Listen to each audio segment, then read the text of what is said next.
This is your news source evening bulletin for today, Wednesday, the 25th day of August in the year 2021. I'm Gordon Mosley. Here's what we're tracking tonight. Guyana's Minister of Governance, Gail Teixeira, has written to the U.S. Congress and the international community expressing concern about statements made against the PP civic government at a recent Brooklyn rally, which was hosted by the New York-based group Guyanese Organizations Against Racism. The rally, which was backed by the APNU-AFC opposition, highlighted alleged acts of racism and discrimination by the PP civic government. The government appears upset with the rally and how it was portrayed by the speakers, which included several members of Guyana's parliamentary opposition and the top-ranking U.S. Congressman Hakeem Jeffries. In the letter to the U.S. Congress, the international community, and members of the local diplomatic corps, Minister Teixeira described the march and rally as racist, while claiming that the APNU-AFC opposition, which supported the Brooklyn rally, is turning to race to attack the government. In the letter, she stated that the PNC-dominated APNU-AFC coalition is in tatters, and that race is the last desperate thing that they have in opposition to hold on to. She said they have used it to divide the nation and increase ethnic insecurities at each stage of Guyana's history for the last 29 years. The government minister said that the rally was full of misinformation and race baiting, and sought to give assurances that the PP civic government has been fair to all since taking office in August of last year. She also accused the former APNU-AFC government of carrying out a blatant racist policy during its time in office. The minister in her letter made reference to the firing of public servants in 2015 when the APNU-AFC took office. The PP civic government has also been accused of firing hundreds of public servants after it took office last year, and that was one of the issues highlighted at the anti-racism rally in New York. The governance minister said the PP civic government led by President Irfan Ali is the legitimate government of the country on behalf of all the people. She said the international community organizations have all recognized the legitimacy of the government based on the final declarations of the elections. She also complained that the former government has lost the moral authority to lecture anyone on the law, constitution, and customs and practices and on race. The government issued at least 2 other statements about the Brooklyn rally in the past 2 weeks, including one from the president and another from the prime minister. The group which organized the Brooklyn rally plans to keep similar rallies in a number of other U.S. cities, where there is a large Guyanese population. More news coming up in just a moment. I swear you're always late, Mom. Told you 2 hours ago I'm coming to take you on the road and you still ain't ready yet? Not today. I hear you looking, I gotta pay my phone bill and my internet bill and I can't find it in the post. You bring it just the other day, man. Like I said, you're always late. You know GTT sending you bills straight to your WhatsApp now with their new WhatsApp billing service? Let me show you how to sign up on the website. No more querying at the office. Doesn't matter if bills come late in the mail anymore. Even if you lose it again at the house, all you need to do from now on is open WhatsApp to access your monthly bills. And now you can tell me that.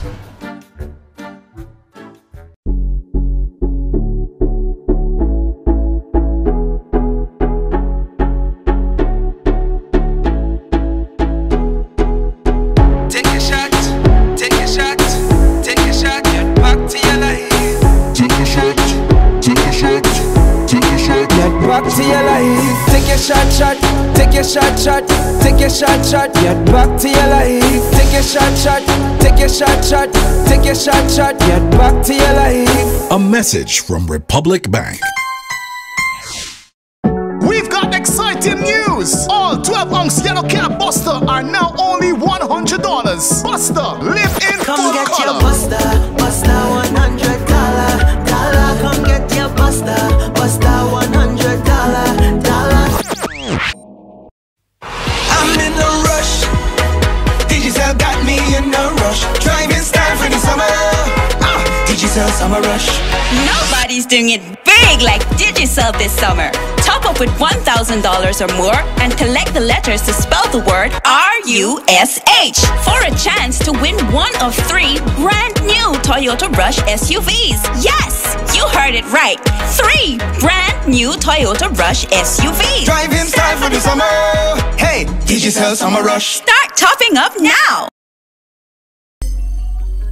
Mom, what are you doing with GPL on your list? Child, you forgot I have to pay GPL? You got time with GPL?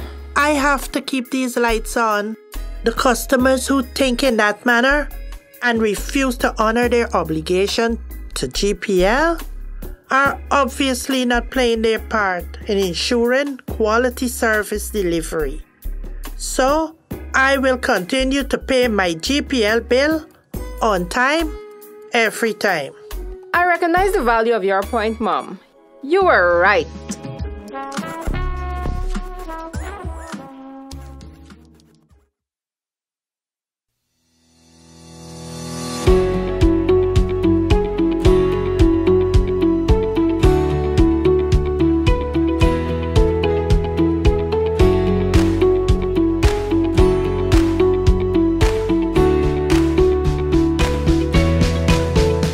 Let GBTI make your dreams of owning a home a reality. Buy or build your home with us. Let us help you to completely outfit your home and make it move-in ready. Need to purchase land? We finance that too. Benefit from our 10% down payment and interest rates as low as 4.25%. Calculated on the reducing balance with up to 30 years to repay. Switch your mortgage to us and learn about benefiting from the equity in your home. Invest wisely. Apply online or call your branch to schedule an appointment. GBTI. We see Guyana through your eyes. Well, this evening, Leader of the Opposition Joe Harmon has dismissed the letter sent by the Guyana government to the U.S. Congress and diplomatic and international communities complaining about a recent anti-racism protest by Guyanese in New York.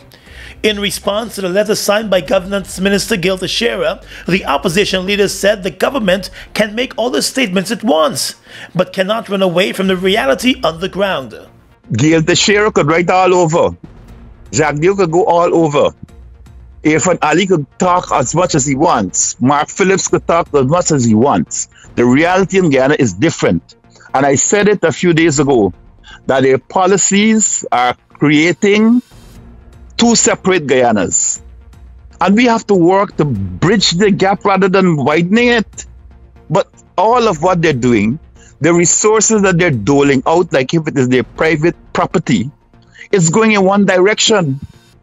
And when you do that to communities, when you prevent communities from developing in an even manner, when you are so dictatorial in your behavior, when you do not have any equity whatsoever in what you're doing, then certainly they will have to go and explain to the whole world what they're doing, and they will have to do it every day. Mr. Harmon said the opposition will continue to inform the international community about the actions of the PP civic government and how those actions appear to be against a particular group of people in the country. In the correspondence to the U.S. Congress, Minister Teixeira reflected on the APNU-AFC's time in government, and she highlighted complaints about discrimination at that time. The opposition leader said Minister Teixeira and the government cannot blame the previous government for its current shortcomings. And they're seeking to now lay blame on the APNU-AFC for the misbehavior of this administration and government. All the firing of these public servants, they are now seeking to say, okay, we had them in there and they were incompetent and they had to fire them. I've never seen such an atrocious, circuitous kind of argument. Harmon said the government is embracing a policy that is not good for Guyana. And the truth of the matter is that the PPP regime, they're embracing a racist policy. And this is not good for Guyana. It is not good for Guyana. And this, I believe, is something that we need to sit down. I have written to President Irfan Ali on this matter. And my first letter to him, which he never had decided to acknowledge the first one, I said to him there are 8 specific issues which we have to address in Guyana. And the first issue is to see that they're not red or green communities in Guyana, but there are communities in which Guyanese people live. And in that regard, the resources of this country has to be distributed in an equitable way so that all of us can feel that we are part of this dream. The opposition leader believes the anti-racism rally in New York has awakened the international community to what is taking place on the ground in Guyana. He said the PP civic government must now change course. Two protests in two different parts of the country took place today against what is being seen as the government's policy to force persons to get vaccinated against COVID-19. At the Square of the Revolution in Georgetown, scores of persons gathered with placards to make known their disagreement with the government's vaccination policy, which sees persons wanting to access government facilities being required to make an appointment if they are not vaccinated. The policy also demands the vaccination of healthcare workers and public transportation operators. Religious activist Bernice Walcott said the main issue is that the government appears to be taking away the right to choose from citizens with its measures and vaccination requirements. I am saying you are servants of the people, not lords. You're supposed to be caring for the health of the people, not forcing them, not coercing them, not bullying them to put a substance in their bodies which cannot be taken out. They cannot unvaccinate themselves. But this substance can have long-term damage, adverse effects, and death. So I am very disappointed, Mr. Ali, Mr. Jagdeo, Mr. Phillips, and all others of the PPP Civic. The activist also said she believes the government's current approach needs to be reconsidered. She noted that the government should be focusing more on educating the public about the vaccines. You put some people who are, let us say, celebrities, doctors, lawyers, members of parliament, to say, I took the jab, you take it too. Sir, that is merely advertising the jab, not giving public education to the people. We need public education. We need to care for the lives of our people, not be bullied into making these life or death choices. Other protesters, including popular entertainer Odessa Primus, also made known their opposition to the government measures. The PPP government, the Minister of Health, the Minister of Education, it is not about being against the party. It's about being against what that party stands for. Yes. And if a Minister of Health is going to come out and say that the vaccine is not mandatory, and then the Minister is going to tell us that we can't go into places, we have a problem. Yes. People are here not because they're APNU supporters, not because they're PPP supporters, not because they're black people, not because they're Indian people. People are here because we are against bullyism. Yes! Outside the Ministry of Education in Brickdam, a number of persons were arrested by the police when they attempted to start a protest outside the Education Ministry. I am not resisting! I am not resisting! Get down to me! Get down to me! I am not resisting!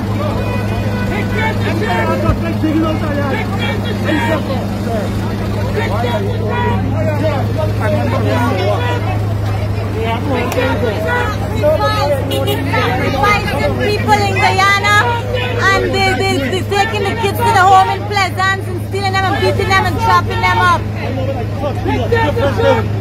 I know though. Take down the ship! I broke no law! I walk in the road and you are going to protect me, put me in the box. I was protesting peacefully! Yesterday, the Education Ministry called in the police to remove unvaccinated staffers from one of its buildings. In Linden, hundreds gathered and marched through Mackenzie and Wisma against mandatory vaccinations. Shouting through their masks, the Lindeners voiced their displeasure with the government policy. Linden is located in Region 10, which has the lowest vaccination rate in the country.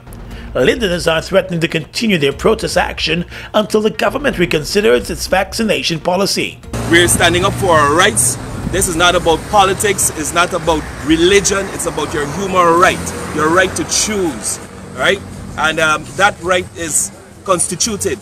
So it is against the law to force somebody to do what they don't want to do. And we're saying to them, if we let this here go, with them forcing a vaccination on us, what else they're not going to force us to do? Next thing they're going to tell you what you can do with your husband or your wife. We don't want those nonsense. We're saying to the people today that look, it's your body, it's your choice. The government has not been shifting from its position. Under the health regulations, persons are required to show proof of vaccine or make an appointment to visit government offices. A number of government offices are now requiring vaccinations for all staff members who have been told that if they are not vaccinated, they must produce a regular negative COVID-19 test result and stand the cost for the test. The vaccine regulations also cover persons visiting restaurants and casinos and those betting shops. Earlier this week, the Ministry of Education advised teachers that they must be vaccinated for the 6th of September reopening of schools or produce a weekly negative COVID-19 test result. Let's tell you now that applicants for U.S. immigrant visas, those permanent visas, and people seeking refugee status or medical attention in the U.S. will from the 1st of October be required to be vaccinated against coronavirus. The U.S. Center for Disease Control has informed the various embassies of the new regulation. Persons being processed for a U.S. immigrant visa, commonly referred to as a permanent residence visa, will see vaccination for COVID-19 becoming part of the requirements for their medical. The applicant must complete a full dosage for the vaccine, meaning in the case of those 2-dose vaccines, they must have been administered both doses. Additionally, the U.S. will only be recognizing vaccines approved by the World Health Organization or the U.S. Food and Drug Administration. The Russian-made Sputnik vaccine has been widely distributed in Guyana, and that specific vaccine is still awaiting approval by the WHO. With the approval of Sputnik still pending and based on the U.S. requirements, that particular vaccine will not be recognized by the U.S. immigration as part of the new vaccination requirement. According to the U.S. CDC, the current pandemic of coronavirus has been determined by the World Health Organization to be a public health emergency of international concern under the international health regulations. The U.S. agency said COVID-19 meets the definition of a quarantinable communicable disease on the U.S. regulations as amended by executive orders. It further states that specifically COVID-19 meets the definition of severe acute respiratory syndromes as specified by Presidential Executive Order 13674, thus making it a Class A inadmissible condition. There is no vaccine regulation for regular visitors to the U.S. at this time, but the U.S. government is reportedly examining that issue. Meanwhile, many U.S. universities are now requiring their students to be vaccinated with a WHO-approved or U.S. FDA-approved vaccine. Several Guyanese students who are set to begin classes in the U.S. have been forced to get revaccinated because they were vaccinated with Sputnik. Cruise ship companies based in the U.S. are also requiring their workers to be vaccinated with a WHO-approved vaccine. The Guyana Police Force this morning announced the arrest of 3 men ages 24, 37 and 42 as they continue their probe into the alleged theft of several medical equipment and blank COVID-19 vaccination books from the Health Ministry. The police said 2 alarms were raised by a nurse attached to the Breeden Hoop Health Center yesterday when 2 of the suspects approached her with blank COVID-19 books and requested that the books be stamped. The police said the nurse checked the books and observed that they were all blank, and knowing that the suspects were not supposed to be in possession of them, she immediately brought the issue to the attention of her supervisor, who contacted the police. In addition to the blank vaccination books, the police said they conducted a search on the motor car of the 3rd suspect and found 1 black and gold stethoscope, 17 blank sick leave forms which were all stamped with a West Demerara Regional Hospital stamp, and another vaccination booklet which was not stamped but carried the name and address of a person. The police said a search of the home of the 3rd suspect also unearthed 1 diabetes testing kit and 1 blood pressure testing machine in the man's bedroom. The police said the suspect was questioned about the items, and although he claimed he purchased them, he could not produce receipts to substantiate those claims. Searches were also done at the houses of the other 2 suspects, but nothing of evidential value was found. The 3 suspects have been placed in custody, pending further investigation. Let's tell you now that applicants for U.S. immigrant visas, those permanent visas, and people seeking refugee status or medical attention in the U.S. will from the 1st of October be required to be vaccinated against coronavirus. The U.S. Center for Disease Control has informed the various embassies of the new regulation. Persons being processed for a U.S. immigrant visa, commonly referred to as a permanent residence visa, will see vaccination for COVID-19 becoming part of the requirements for their medical. The applicant must complete a full dosage for the vaccine, meaning in the case of those 2-dose vaccines, they must have been administered both doses. Additionally, the U.S. will only be recognizing vaccines approved by the World Health Organization or the U.S. Food and Drug Administration. The Russian-made Sputnik vaccine has been widely distributed in Guyana, and that specific vaccine is still awaiting approval by the WHO. With the approval of Sputnik still pending and based on the U.S. requirements, that particular vaccine will not be recognized by the U.S. immigration as part of the new vaccination requirement. According to the U.S. CDC, the current pandemic of coronavirus has been determined by the World Health Organization to be a public health emergency of international concern under the international health regulations. The U.S. agency said COVID-19 meets the definition of a quarantinable communicable disease on the U.S. regulations as amended by executive orders. It further states that specifically COVID-19 meets the definition of severe acute respiratory syndromes as specified by Presidential Executive Order 13674, thus making it a Class A inadmissible condition. There is no vaccine regulation for regular visitors to the U.S. at this time, but the U.S. government is reportedly examining that issue. Meanwhile, many U.S. universities are now requiring their students to be vaccinated with a WHO-approved or U.S. FDA-approved vaccine. Several Guyanese students who are set to begin classes in the U.S. have been forced to get revaccinated because they were vaccinated with Sputnik. Cruise ship companies based in the U.S. are also requiring their workers to be vaccinated with a WHO-approved vaccine. Turning to the courts right now, 4 Venezuelan nationals along with a Guyanese man were today charged and remanded to jail for the murder of a mining camp manager and his security at Blackwater Back Dam in the Region 7 area. The 2 men, Surich Bachan and Stephen Niles, were hacked to death in their sleep between the 4th and 5th of August. Their lifeless bodies were discovered by some other miners in the area. In court today, Guyanese national 22-year-old Nicholas Caesar of Yarracabra Village, Linden Suzac Highway was charged, along with Venezuelan nationals 25-year-old Juan Oscar Calderon Lopez, 24-year-old Jose Ramon Tovar, 35-year-old Luis Miguel Monroy, and 47-year-old Johnny Gonzalez. They all appeared before Magistrate Delon Bess and were not required to enter a plea to the 2 murder charges. According to the police charge sheet, it is alleged that the 5 accused brutally attacked and murdered Surich Bachan and Stephen Niles 2 weeks ago at their mining camp.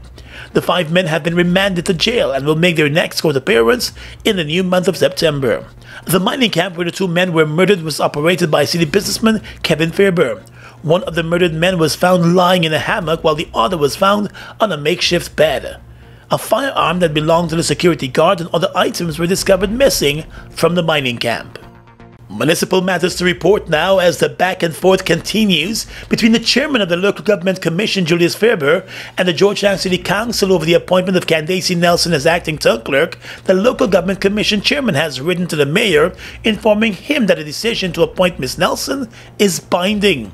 In the letter which carried yesterday's date, the LGC chairman stated that at Monday's meeting of the commission, the appointment of Ms. Nelson as acting town clerk was ratified by the commission by a majority vote. Since Ms. Nelson's appointment a few weeks ago, the mayor and councillors have failed to recognize her because of the way in which the original appointment was done. Now, following the ratification of the earlier decision, the LGC chairman said the decision to appoint Ms. Nelson is valid and binding upon the mayor and the councillors of the city of Georgetown. He said he expects that the mayor and councillors will now give the acting town clerk their full cooperation to carry out her duties.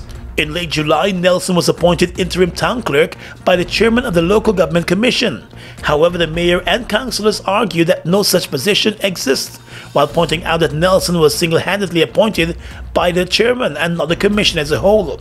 The city council has since moved to the courts over that earlier appointment. At yesterday's statutory meeting, the acting town clerk was forced to leave the meeting as the mayor and councillors did not acknowledge her appointment. Farfan and Mendez Group of Companies are committed to promoting development through quality service and integrity. We offer our customers genuine products, reliability, and excellence in service. Our corporate head office at Providence affords you the added convenience of a spacious showroom with secured parking. At Farfan & Mendez, we continue to offer our customers a wide range of genuine and affordable German-engineered equipment. We also offer clean, green alternative energy solutions with our industry-leading brands of solar equipment. So, visit our new showroom at Providence and enjoy the service of our efficient and courteous staff. Farfan & Mendez, offering you solutions you can depend on. It's one of your biggest goals, getting your own home, where memories are made, where happiness lives. You may feel that home ownership or renovation is beyond your reach, but we at Republic want you to know that there's always a way. Ask us about our suite of mortgages. Let's help make your housing wishes come true. Or advise on how the equity in your existing home can finance other dreams and goals. Call or go online to learn more. We've got exciting news! All 12-ounce yellow cab Buster are now only $100. Buster, live in Come full get color. your Buster, Buster $100. Come get your Buster, Buster $100. We are legions of men standing strong, but never too proud to stoop and help someone. We must send a clear signal to all. Do right. Walk in upright ways, knowing that's what being a man is all about. And ever aware that things will only get worse when good men do nothing. Stand strong.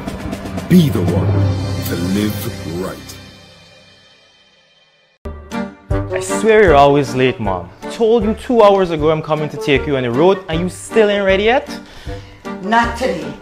I hear you looking, I gotta pay my phone bill and my internet bill and I can't find it in the post. You bring it just the other day, man. Like I said, you're always late. You know GTT sending you bills straight to your WhatsApp now with their new WhatsApp billing service? Let me show you how to sign up on the website. No more querying at the office. Doesn't matter if bills come late in the mail anymore. Even if you lose it again at the house, all you need to do from now on is open WhatsApp to access your monthly bills. No, you can tell me that. Fuel it up and drive, Super 95. Tune up. Fuel it up and drive, Super 95. Tune up. Protect your fuel system, boy. High mileage and performance, boy.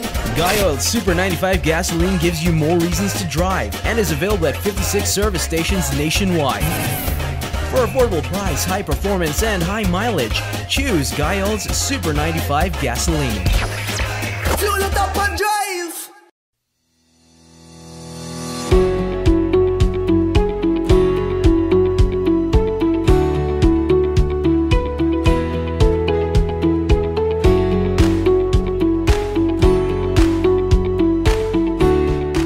Across the region tonight, the health ministry in Jamaica is reporting that Jamaica yesterday hit a record one-day tally of 21,000 COVID vaccinations administered.